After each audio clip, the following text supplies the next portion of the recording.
জানাইয়া দাও, জানাইয়া দাও আমি আল্লাহর গুণ, লাম ইয়ালিদ ওয়া লাম ইউলাদ। আল্লাহু আকবার। আমি আল্লাহ তাআলার গুণ, আপনি তাদেরকে জানাইয়া দেন আমি আল্লাহ তেমন আল্লাহ, আমি আল্লাহ কাহারো কাছ থেকে জন্ম নেই নাই, ওয়ালাম ইউলাদ, আমি আল্লাহ কাউকে জন্ম দেই নাই। সুবহানাল্লাহ। এ নবীর উম্মত, জিবরাইল আলাইহিস সালাতু ওয়াস সালাম আল্লাহর পক্ষ থেকে সূরা ইখলাস নিয়ে আসলেন, তোমার আমার পয়গম্বর আয়াত শোনায়া দেয়।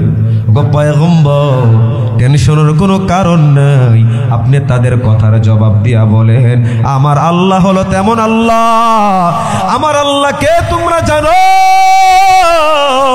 আমার আল্লাহ তো তিনি তোমাদের আল্লাহ গুলাকে বানাইছেন যিনি। আল্লাহ তাআলা ডেকে বললেন, ওগো পয়গম্বর আপনি জানাইয়া দেন কুল হুয়াল্লাহু আহাদ। হে নবী আপনি বলেন আমি আল্লাহ হলাম একক, আমি আল্লাহর দ্বিতীয় কোনো প্রতিনিধি নাই। সুবহানাল্লাহ। মুসলমান ইমানদার আল্লাহর গোলাম, পয়গম্বর তাদেরকে জানাইয়া দিলেন তোমরা এমন রবের ইবাদত করো যেই রবের পরে আমার রব হয়। ও ইহুদিদের দল, ও খ্রিস্টানের দল, তোমাদের খোদা গোলাকে যায় যে আল্লাহ বানাইছে তিনি হলেন আমার আল্লাহ। সুবহানাল্লাহ। যালিকুমুল্লাহু রাব্বুকুম খালিকু কুল্লি শাই।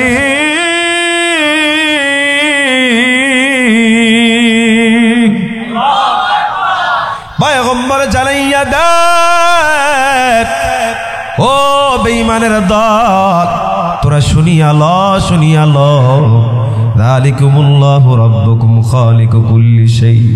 আল্লাহ তো তিনি যিনি তোমাদেরকে বানাইলেন। সুবহানাল্লাহ। ওই আল্লাহ তোমাদের রব, খালিকু কুল্লি শাই, যিনি প্রত্যেকটা জিনিসকে বানানেওয়ালা। সুবহানাল্লাহ।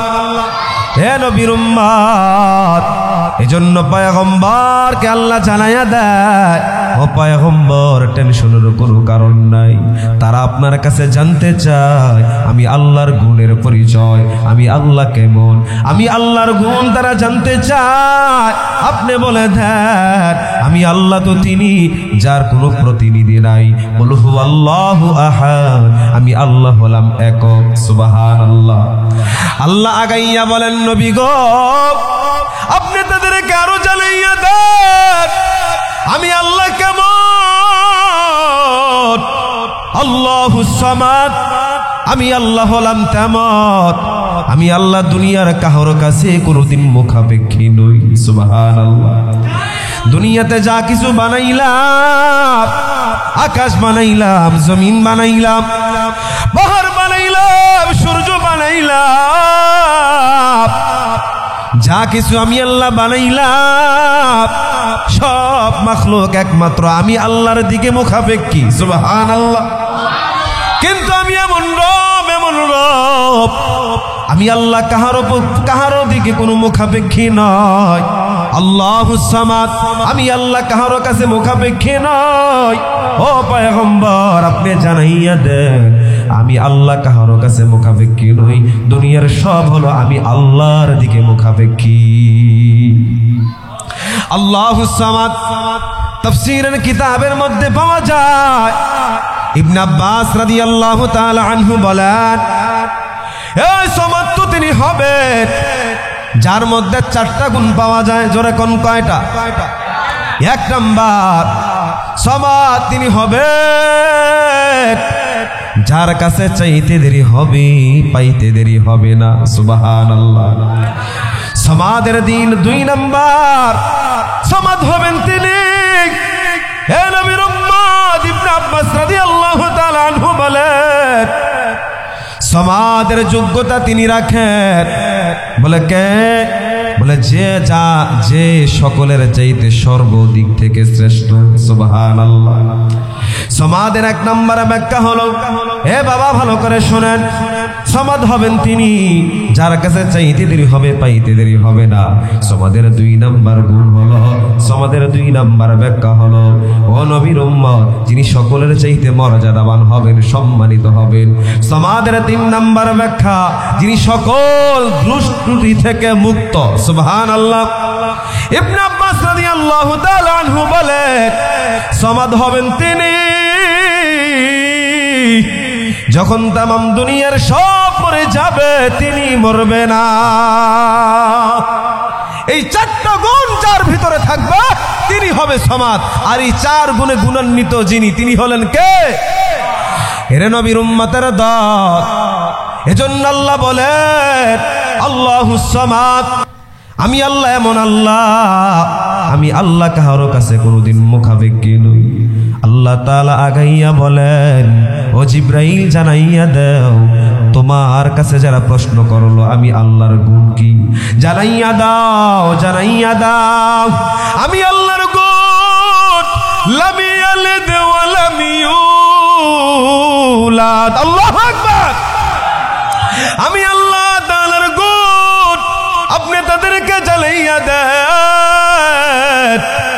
আমি আল্লাহ তেমন আল্লাহ, আমি আল্লাহ কারো কাছ থেকে জন্ম নেই নাই, ওয়ালাম ইউলাদ, আমি আল্লাহ কাউকে জন্ম দেই নাই। সুবহানাল্লাহ। এ নবীর উম্মতের দল, আল্লাহ স্পষ্ট জানাইয়া দিয়েছে আল্লাহ কারো কাছ থেকে জন্ম নেয় নাই, আবার কাউকে জন্ম দেন নাই।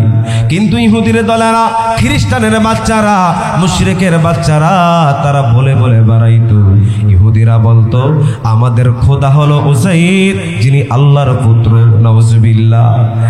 এ নবীর উম্মত, ওই খ্রিস্টানের বাচ্চারা ঘুরদার বলতো আমরা তেমন রবের ইবাদত করি। বলে কেমন রব? যিনি হলেন আল্লাহর পুত্র ঈসা আলাইহিস সালাম। নাউজুবিল্লাহ। এই যে খ্রিস্টানের বাচ্চারা, ইহুদের বাচ্চারা মানুষের কাছে ঘুরে ঘুরে আল্লাহর শানে ইঙ্গিত করে একটা বাজে মন্তব্য করেছে, আপনারা জবাব দিয়া বলেন তো এর কারণে আল্লাহ তাদের প্রতি সন্তুষ্ট হবেন নাকি অসন্তুষ্ট? আর ওদের চিল্লায় বলেন আল্লাহ বড় নারাজ হয়ে গেছেন তাদের প্রতি। আরে নবীর উম্মতের দল, আসমানের মালিক তাদের প্রতি কেমন নারাজ। সূরাতুল আনআমের ভিতরে 101 নম্বর আয়াতে আল্লাহ জানাইয়া দেয়, ও পয়গম্বর আপনি জানাইয়া দেন, তারা যে বলে আমি আল্লাহর সন্তান আছে উযাইর, তারা যে বলে আমি আল্লাহর সন্তান ঈসা, ও পয়গম্বর আপনি তাদেরকে শুনাইয়া দেন। সূরাতুল আনআমের 101 নম্বর আয়াত আল্লাহ বলেন পয়গম্বর আপনি তাদেরকে জানাইয়া দেন, বাদিউস সামাওয়াতি ওয়াল আরদ। আল্লাহু আকবার। বাদিউস সামাওয়াতি ওয়াল আরদ, আমি আল্লাহ তো তেমন আল্লাহ। বলে কেমন আল্লাহ? আমি আল্লাহ আসমান বানাইলাম, জমিন বানাইলাম। সুবহানাল্লাহ। আন তাকুনা লাহু ওয়ালাদ, আল্লাহ আগাইয়া বলেন গো পয়গম্বর আপনি তাদেরকে জানাইয়া দেন, তারা বলে আমি আল্লাহর সন্তান আছি। আমি আল্লাহ জানাইয়া দিলাম আমি আল্লাহ আসমান বানাইলাম, জমিন বানাইলাম। শুধু তাই নয়, আন তাকুনা লাহু ওয়ালাদ, আমি আল্লাহর কোনো সন্তান নাই। ওয়ালাম তাকুল লাহু সাহিবা, আমি আল্লাহর কেমনে সন্তান হবে? আমি আল্লাহ তো কোনোদিন বিবাহ করি নাই। আল্লাহু আকবার। আল্লাহ স্পষ্ট করে দিলেন, হে নবীর উম্মত আল্লাহ জানাইয়া দিলেন ইহুদিরা যা বলতেছে এগুলা তারা মিথ্যা কথা বলতেছে। ও পয়গম্বর, ও নবী আমার আপনি শুনাইয়া দেন, তারা যে বলে আমি আল্লাহর সন্তান আছি, আমি আল্লাহ বললাম আন তাকুনা লাহু ওয়ালাদ, আমি আল্লাহর কোনো সন্তান নাই। ওয়ালাম তাকুল লাহু সাহিবা, সন্তান কেমনে হবে? আমি আল্লাহর তো কোনো স্ত্রী নাই। আল্লাহু আকবার। আল্লাহ তাআলা জানাই জানাইয়া দিলেন, নবী গো তারা যে আমার বিরুদ্ধে মানুষের কাছে গিয়ে গিয়ে বলতেছে উজাইর আমার ছেলে, ঈসা আমার ছেলে, তাদেরকে আপনি শোনায় দেন আমি আল্লাহর ছেলে হইতে গেলে তো বউ দরকার। কথা কোন ঠিক কিনা? আমি আল্লাহ জানায় দিলাম ওয়ালাম তাকুল্লাহু সাহিবা, আমি আল্লাহর কোন সাথী সঙ্গী। মুসলমান ইমানদার আল্লাহর গোলাম, হে নবীর উম্মত, বাবা একটু কথার সাথে কথার জবাব দেন। এই যে বেঈমানের বাচ্চাগুলা এই কথাগুলা বলল, বেয়াদবি হইছে কি হয় নাই? আমার আল্লাহ বড় নারাজ হয়ে গেছেন। হে নবীর উম্মত, আল্লাহ তাআলা জানাইয়া দিয়া বলে ওয়াকালু ইত্তাখাযার রাহমানু ওয়ালাদান সাহিবা। হে নবীর উম্মত, আল্লাহ তাআলা বলেন ওয়াকালু ইত্তাখাযার রাহমানু ওয়ালাদান সুবহানা। এই যে তারা বলে আমি আল্লাহর সন্তান আছি, আমি আল্লাহ আপনাকে জানায় দেই নবী আপনি তাদেরকে বলে দেন ওয়ালাদান সুবহানা। তারা যেই কথাটা বলে আমি আল্লাহ ওই কথা থেকে পবিত্র। আল্লাহু আকবার। হে নবীর উম্মত, আল্লাহ গাইয়া বলেন হে বাবা ভালো করে শোনো, বাল ইবাদুম মুকরামুন, বরং তারা আমার কাছে সম্মানিত বান্দা। সুবহানাল্লাহ। যারা আমি আল্লাহর কাছে পছন্দনীয় বান্দা হয়, লা ইয়াসবিকুনাহু বিল কওল, তারা আগায়া আগায়া কোনো বেহুদা কথা বলতে পারে না। কথা কোন ঠিক কিনা? ওয়া হুম বিআমরিহি ইয়ামালুন, যারা আমি আল্লাহর পছন্দনীয় বান্দা হবে, আমি আল্লাহ যা আদেশ করব তা তারা মানবে, আমি আল্লাহ যা নিষেধ করব তা থেকে তারা বেঁচে থাকবে। কথা কোন ঠিক কিনা? আল্লাহ এই কথা নাই বুঝাইলেন, ও নবী আপনি জানাইয়া দেন। সূরাতুল আম্বিয়া 26 নম্বর আয়াত আল্লাহ ঘোষণা দিয়ে বললেন ও পয়গম্বর, এই যে ইহুদিরা, এই যে খ্রিস্টানরা বলে আমি আল্লাহর সন্তান হলো উজাইর, ঈসা, আমি আল্লাহ বললাম ওয়াকালু ইত্তাখাযার রাহমানু ওয়ালাদান সুবহানা, তাদের এই কথা থেকে আমি আল্লাহ পবিত্র, কিন্তু তারা আমি আল্লাহর কাছে সম্মানিত বান্দা। বাল ইবাদুম মুকরামুন, তারা আমি আল্লাহর কাছে সম্মানিত বান্দা। লা ইয়াসবিকুনাহু বিল কওল, যারা আমি আল্লাহর কাছে পছন্দনীয় বান্দা হয় তারা আগাইয়া আগাইয়া বেহুদা কথা বলে না। ওয়া হুম বিআমরিহি ইয়ামালুন, আমি আল্লাহ যেটা করতে বলি তারা ওই কথাটা মানতে দেরি করে না। যারা আমি আল্লাহর পছন্দনীয় বান্দা হবে, আমি আল্লাহ যা বলবো তারা শুনতে দেরি হবে, মানতে দেরি হবে। হে বাবা ভালো করে শোনো, আল্লাহ তাআলা জিবরাইলকে জানাইয়া দেয় ও পয়গম্বর, তারা যে আমার দিকে ইঙ্গিত করে বলল আমি আল্লাহর সন্তান আছি, তারা আমি আল্লাহর প্রতি একটা বাজে কথা বলে ফেললো। ও নবী আমার, তারা আমি আল্লাহ তাআলাকে কষ্ট দিল। এ বাবা ভালো করে শোনেন, বুখারী শরীফের বর্ণনায় পাওয়া যায় হযরত আবু হুরায়রা রাদিয়াল্লাহু তাআলা আনহু বর্ণনা করেন, আল্লাহর পয়গম্বর জানায়া দেয় এই যে মানুষ আল্লাহকে এত গালি দেয়, আল্লাহর সামনে বেয়াদবি করি, আল্লাহ তাআলা বলে ও আমার হাবিব, এই যে আপনার নাফরমান উম্মতগুলো আমি আল্লাহর সাথে বেয়াদবি করে, আমি আল্লাহ তাআলার সন্তান আছি, এই কথা বলে বলে তারা বেড়ায়, তারপরও তো আমি আল্লাহ তাদের জন্য খানা বন্ধ করে দেই নাই। কথা ঠিক না? আল্লাহ তাআলা যারা আল্লাহ তাআলার সামনে বেয়াদবি করে, ও আমার বাপ, আল্লাহ তো তাদের সামনে খানা বন্ধ করে দেয় নাই। কথা কোন ঠিক না? এত নাফরমানি হয় জমিনের মধ্যে, কত মানুষ আল্লাহকে জালেম পর্যন্ত বলে গালি দেয়। নাউজুবিল্লাহ। আছে না নাই? অনেক মানুষ তেমন পাওয়া যায় যারা বলে আল্লাহ বলতে কিছু নাই। নাউজুবিল্লাহ পড়ে। আছে না নাই? বাংলাদেশ ঘুরা দেখবেন, আপনাকে এই এলাকার বাংলাদেশ ঘুরার দরকার নাই, আপনাকে সরবাসে নিয়ে ঘুরা দেখবেন, বহু নাস্তিক ঘরের চিপায় চাপায় ঘুমটা দিয়া রইছে। আছে না নাই?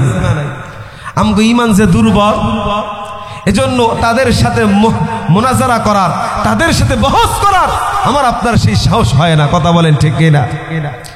আমার ভাই, গোটা দুনিয়ার সব নাস্তিক গুলো একদিনে শেষ হয়ে যাইতো, যে সারা দুনিয়ার মুসলমান এক আর নেক হয়ে যেত। কথা বলেন ঠিক না বে ঠিক? আজকে আমাদের ঈমান দুর্বল। আরে নবীর উম্মতের দল, আমরা মুসলমান, আমরা বিশ্বাস করি আসমান বানাইছেন কে, জমিন বানাইছেন কে। কিন্তু নবীর উম্মত, আমাদের আকাবির বুজুর্গ, আমাদের মুরব্বী ইমামে আজম আবু হানিফা রহমতুল্লাহি আলাইহির জামানায় বর্তমানে যেমন বাংলাদেশের ভিতরে নাস্তিকের অভাব নাই, ওই জমানার ভিতরেও নাস্তিকের আবির্ভাব হয়েছিল। ইমামে আজম আবু হানিফা রহমতুল্লাহি আলাই, তিনি যেই জমানার মানুষ ছিলেন, ওই জমানার ভিতরে উমাইয়া খলিফা মাহদি, এ নবীর উম্মত, খলিফা মাহদির দরবারে এক নাস্তিক ঈসা বলে, ও মহারাজ, তুমি যে আল্লাহ তাআলার গুণগান আমাদের কাছে গাও, আমাদের কাছে বলতে থাকো, আমি আল্লাহ তাআলা বলতে কিছু বিশ্বাস করি না। নাউজুবিল্লাহ। বাদশার মেজাজ গরম, এই পাগল কি বলে, আল্লাহ নাকি নাই, আল্লাহ বলতে নাকি সে কোনো কিছুই বিশ্বাস করে না। ওই নাস্তিক দাঁড়াইয়া বলে, ও মহারাজ, এই যে আসমান, এই যে জমিন, এগুলো আল্লাহ বানায় না, এগুলা এমনি এমনি তৈরি হয়েছে। নাউজুবিল্লাহ। বাদশার মেজাজ গরম হবে না ঠান্ডা? মেজাজ বড় গরম হয়ে গেছে। তার দরবারের দুধকে নাক দিয়া বলে, দুধ, হে হুজুরে সৎ, আমার দেশের মধ্যে যে সবচেয়ে বড় আলেম ইমামে আজম আবু হানিফা, তাকে আমার দরবারে আসার জন্য দাওয়াত দি। সুবহানাল্লাহ। এ নবীর উম্মত বাবা, দিলের কান লাগাইয়া শোনো।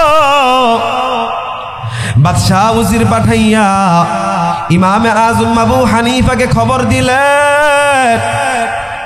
উজির গিয়া ইমামে আজম আবু হানিফাকে বলেন, ওগো আল্লাহর ওলি, বাদশার দরবারে এক নাস্তিক ঈসা বলি, আসমান বানানেওয়ালা কেউ নাই, জমিন বানানেওয়ালা কেউ নাই, চন্দ্র সূর্য বানানেওয়ালা কেউ নাই।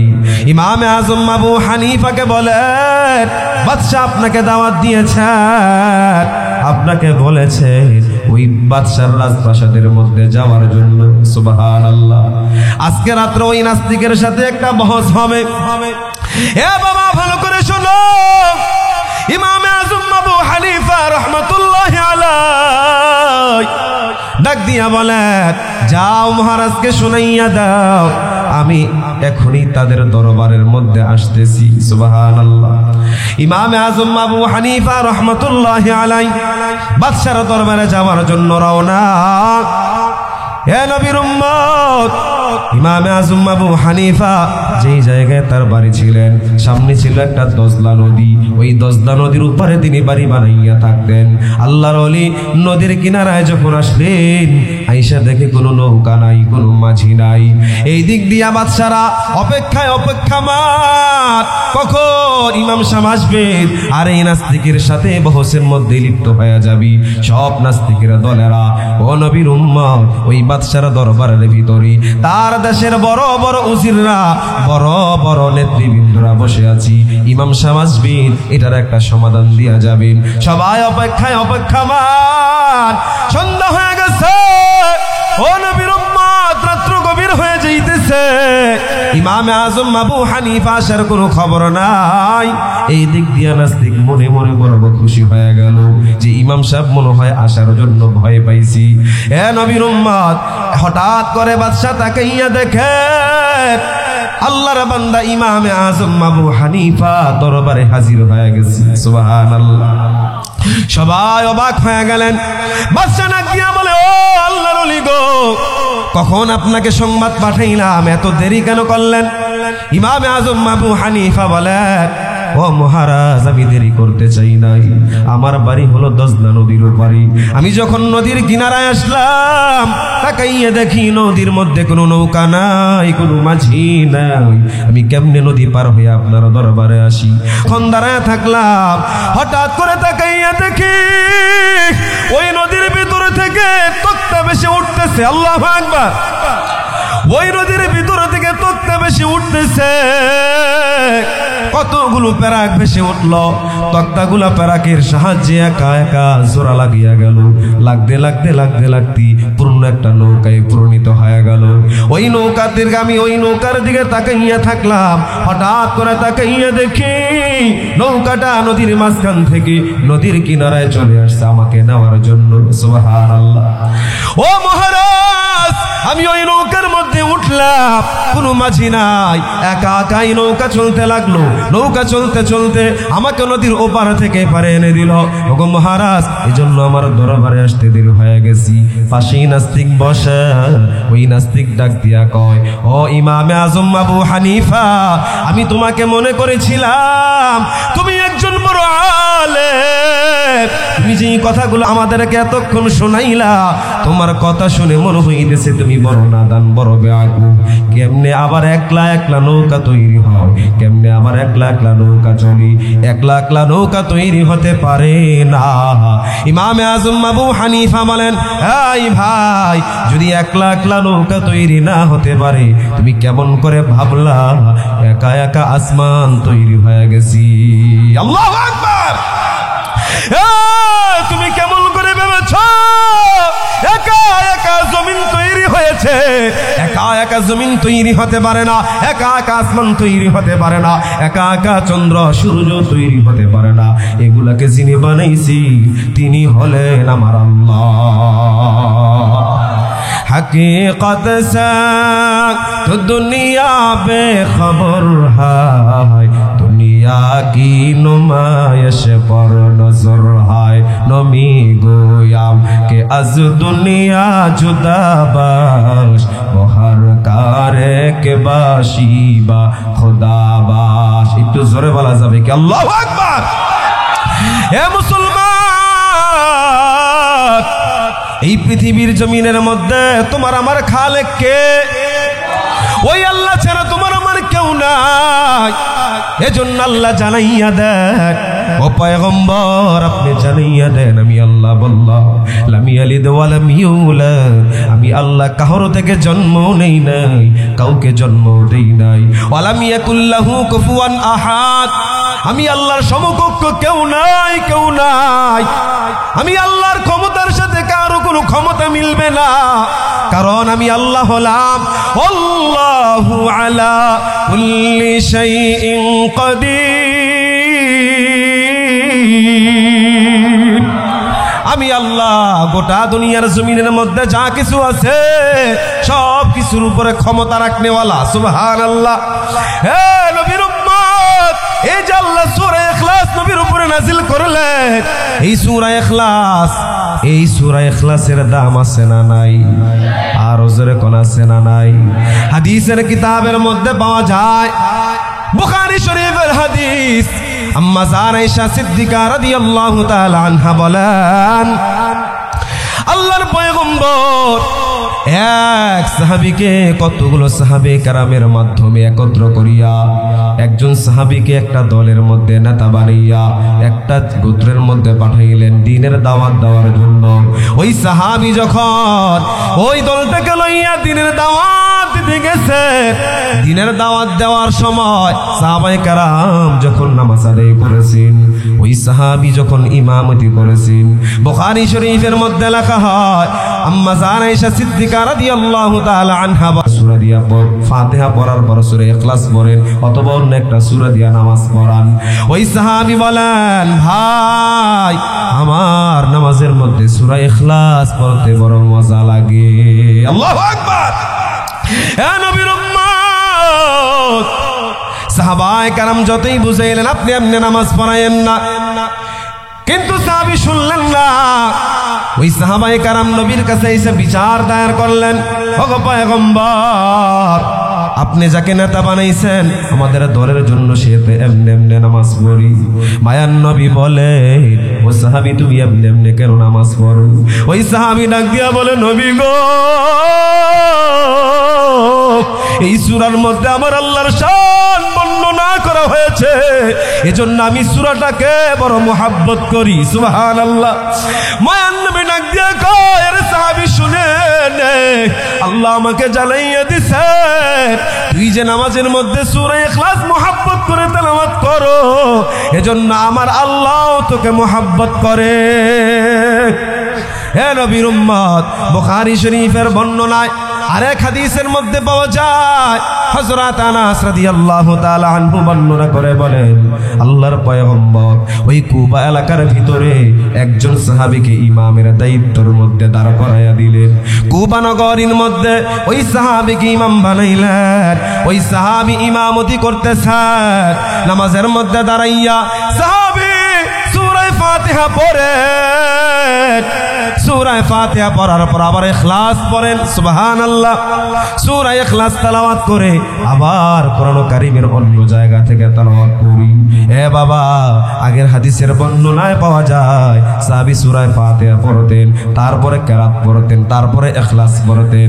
আর দ্বিতীয় হাদিসের বর্ণনায় পাওয়া যায় সাহাবী সূরা ফাতিহা পড়তেন, ফাতিহা পড়ার পর সূরা ইখলাস তেলাওয়াত করতেন, তারপরে কোরআনের অন্য জায়গা থেকে তেলাওয়াত করতেন। এবার উপস্থিত মুসল্লিরা বলে, ভাই তুমি এমনি নামাজ পড়ায়ও না, হয়তো এক কারাত দিয়া নামাজ পড়াও, দুই কারাত দিয়া পড়ায়ও না। সাহাবী ডাক দিয়া বলেন, হে ভাই আমি এমনি এমনি নামাজ পড়াবো, যদি তোমাদের ভালো না লাগে আমাকে তোমরা তাড়াইয়া দাও। সুবহানাল্লাহ।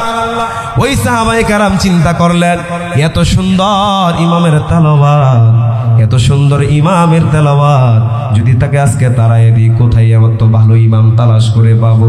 হে নবীর উম্মত, আজকে দেখবেন সমাজের ভিতরে বহু আল্লাহর বান্দা আছি, খালি ইমাম ঘরে গিয়ে খোসায়, আছে না নাই? ইমাম সাহেবের সূরা কারাত ভালো, ইমাম সাহেবের বয়ান ভালো, কিন্তু যখন ইমাম সাহেব নামাজ ওই মিম্বারের মধ্যে বসি, মসজিদের মিম্বারের মধ্যে বসি, নামাজের ব্যাপারে বয়ান করে, বেনামাজের শরীরে আগুন ধইরা যায়। কথা কোন ঠিক কিনা?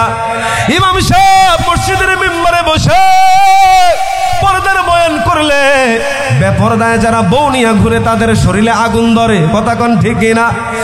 ইমাম সাহেবের শুধু এই দোষ, ওই দোষ। ওই সাহাবায়ে কেরাম চিন্তা করলেন, না না না, ইমাম সাহেব তাড়ানো যাবে না, নবীর জন্য অপেক্ষা করি, নবী এটার ফয়সালা করে দিবি। সুবহানাল্লাহ। সাহাবায়ে কেরাম অপেক্ষামান। এ বাবা, কি বুঝাইতে চাই? সূরা ইখলাস পড়লে কি লাভ, ভালো করে শোনেন। আল্লাহর পয়গম্বর কুবার মসজিদে হাজির। সাহাবায়ে কেরাম আসিয়া নবীর কাছে বিচারা দেয়, ওগো পয়গম্বর, তাকে বললাম 2 সূরা দিয়া নামাজ পড়াও না, 1 সূরা দিয়া নামাজ পড়াও, সে আমাদের কথা শুনে না। পয়গম্বর বলে, এ সাহাবী, কেন মুসল্লিদের কথা শুনো না? সাহাবী ডাক দিয়ে কয়, নবী গো, এই সূরাটা যখন আমি পড়ি আমার দিল শান্ত হয়। সুবহানাল্লাহ। এজন্য নামাজের মধ্যে দাঁড়াইয়া প্রতি রাকাতে সূরা ইখলাস তেলাওয়াত করি। সুবহানাল্লাহ। মায়ান নবী ডাক দেয়া কয়, সাহাবী, তুই যেহেতু সূরা ইখলাস নামাজের পড়তে তোর মজা লাগে, এজন্য আল্লাহ তাআলা দিছে, আল্লাহ পাক তোকে জান্নাতুল ফেরদাউসের বাসিন্দা বানায় দিছে। আমার ভাইরা, সূরা ইখলাস পড়লে লাভ আছে না নাই? আল্লাহর নবী বলেন, আম্মা জান আয়েশা বলেন, কোন বান্দা যদি সূরাতুল ইখলাস রাতের বেলা পড়ে পড়ে ঘুমায়, আপনাদের এলাকার ভিতরে দেখবেন বহু বান্দা যায়া ইমাম সাহেবের কাছে বলে, হুজুর, আমার ছেলেটা রাতের বেলা ভয় পায়, ছোট বাচ্চা ঘুমাইতে পারে না, আমার বিবিটা রাতের বেলা কেমন কেমন জানি করি, হুজুর আমি রাতের বেলা ঘুমাইতে পারি না, অন্ধকারে হাঁটতে ভয় পাই। আল্লাহর নবী বলেন, বুখারী শরীফের জিলদে সানির মধ্যে পাওয়া যায়, পয়গম্বর বলেন, কোন উম্মত যদি প্রতিদিন মাগরিবের নামাজের পর অথবা ফজরের নামাজের পর, ফজর এবং মাগরিবের নামাজের পরে সূরা ইখলাস পড়বে 3 বার, সূরা ফালাক পড়বে 3 বার, সূরা নাস পড়বে 3 বার, এই 3টা সূরা যখন 3 বার করে 9 বার তেলাওয়াত করে শরীরের মধ্যে দম করবি, পয়গম্বর জানায়া দেয় পৃথিবীর কোনো অপশক্তি ওই বান্দাকে ধরতে পারবে না।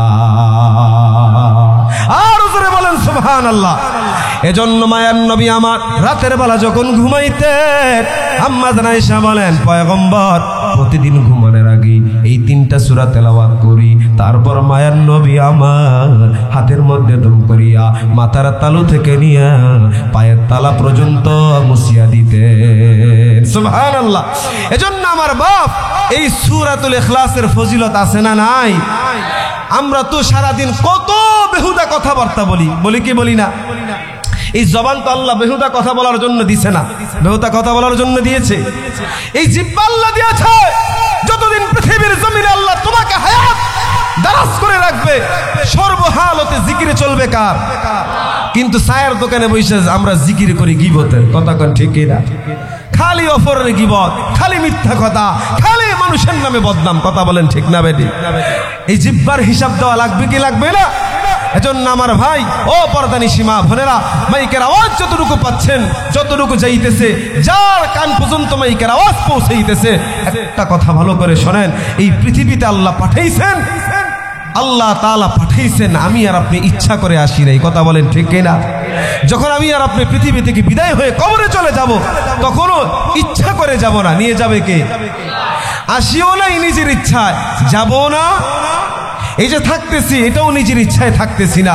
আল্লাহ যেই কয়দিন হায়াত আমার আপনার বাকি রাখছেন, ততদিন পৃথিবীতে থাকবো। আমার বাপ এই জীবনটা যেন এমন একটা জীবন হয়ে যায়, যেন আমি মরার পরে সারা দুনিয়া আমার জন্য কান্না করে, কথা বলেন ঠিক কিনা?